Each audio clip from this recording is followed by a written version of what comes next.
Hi friends, welcome back to my channel. ನಾನು ಪ್ರೇಮ. ಪಪ್ಪಾಯಿ ಎಲೆಯ ರಸವನ್ನು ಕುಡಿಯೋದ್ರಿಂದ ಆಗುವ ಪ್ರಯೋಜನಗಳು, ಡೆಂಗ್ಯೂ ಜ್ವರದಲ್ಲಿ ಪಪ್ಪಾಯಿ ಎಲೆಗಳ ಉಪಯೋಗ ಏನು ಅಂತ ನಾನು ತಿಳಿಸ್ತಾ ಹೋಗ್ತೀನಿ. ಫ್ರೆಂಡ್, ಡೆಂಗ್ಯೂ ಜ್ವರದ ರೋಗ ಲಕ್ಷಣಗಳಾದಂತಹ ಕಾಯಿಲೆಗಳಿಂದ ಚೇತರಿಸಿಕೊಳ್ಳಲು ಈ ಎಲೆಗಳು ಸಹಾಯ ಕೂಡ ಮಾಡ್ತವೆ.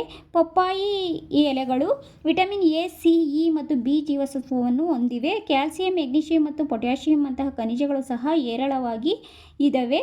ಪಪ್ಪಾಯಿ ಎಲೆಯ ಒಂದು ವಿಶಿಷ್ಟ ಪ್ರಯೋಜನ ಅಂತಂದರೆ ಪ್ಲೇಟ್ಲೆಟ್ ಸಂಖ್ಯೆಯನ್ನು ಹೆಚ್ಚಿಸುವ ಸಾಮರ್ಥ್ಯ ಇದು ಹೊಂದಿದೆ. ಫ್ರೆಂಡ್ಸ್, ಇದು ಡೆಂಗ್ಯೂ ಜ್ವರದಿಂದ ಬಳಲುತ್ತಿರುವ ವ್ಯಕ್ತಿಗಳಿಗೆ ವಿಶೇಷವಾಗಿ ಪ್ರಯೋಜನಕಾರಿಯಾಗಿದೆ.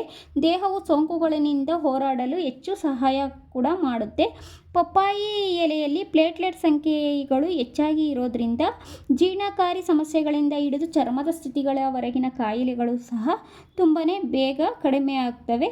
ಡೆಂಗ್ಯೂ ಜ್ವರ ಸೊಳ್ಳೆಯಿಂದ ಹರಡುವ ಕಾಯಿಲೆ ಪ್ಲೇಟ್ಲೆಟ್ಗಳ ಸಂಖ್ಯೆಯಲ್ಲಿ ಗಮನಾರ್ಹ ಕುಸಿತಕ್ಕೆ ಕಾರಣ ಕೂಡ ಆಗಿದೆ. ಫ್ರೆಂಡ್ಸ್, ಹಾಗೆಯೇ ಪಪ್ಪಾಯಿ ಎಲೆಯ ಚಿಗುರನ್ನು ತಗೊಂಡು ಜ್ಯೂಸನ್ನು ಮಾಡಿ ಜೇನುತುಪ್ಪದೊಂದಿಗೆ ಸೇವಿಸೋದ್ರಿಂದ ಡೆಂಗ್ಯೂ ಜ್ವರವನ್ನು ಬೇಗನೆ ನಿವಾರಣೆ ಕೂಡ ಮಾಡ್ಕೋಬೋದು. ಹಾಗೆಯೇ ಇನ್ನು ಕಾಯಿಯ ವಿಷಯಕ್ಕೆ ಬಂತು ಅಂದರೆ, ಕಾಯಿಯಲ್ಲಿ ಬರುವ ಹಾಲನ್ನು ತಗೊಂಡು ಎಲ್ಲಿ ರಿಂಗ್ ವಾರ್ಮ್, ಕಜ್ಜಿ, ತುರ್ಕೆ, ಉಳ್ಕಡ್ಡಿ ಆಗಿದೆಯೋ ಆ ಜಾಗಕ್ಕೆ ಹಚ್ಚಿದ್ರೆ ಬೇಗನೆ ವಾಸಿ ಕೂಡ ಮಾಡ್ಕೋಬೋದು. ಹಾಗೆಯೇ ಇನ್ನು ಹಣ್ಣಿನ ವಿಷಯಕ್ಕೆ ಬಂತು ಅಂದರೆ, ಯಾರಿಗೆಲ್ಲ ಮಲಬದ್ಧತೆ ಇದೆಯೋ ಅವರು ರಾತ್ರಿ ಊಟ ಆದ ನಂತರ ಪಪ್ಪಾಯಿ ಹಣ್ಣನ್ನು ಸೇವಿಸೋದ್ರಿಂದ ಜೀರ್ಣಕ್ರಿಯೆಯೂ ಸಹ ಉತ್ತಮವಾಗಿ ಆಗುತ್ತೆ.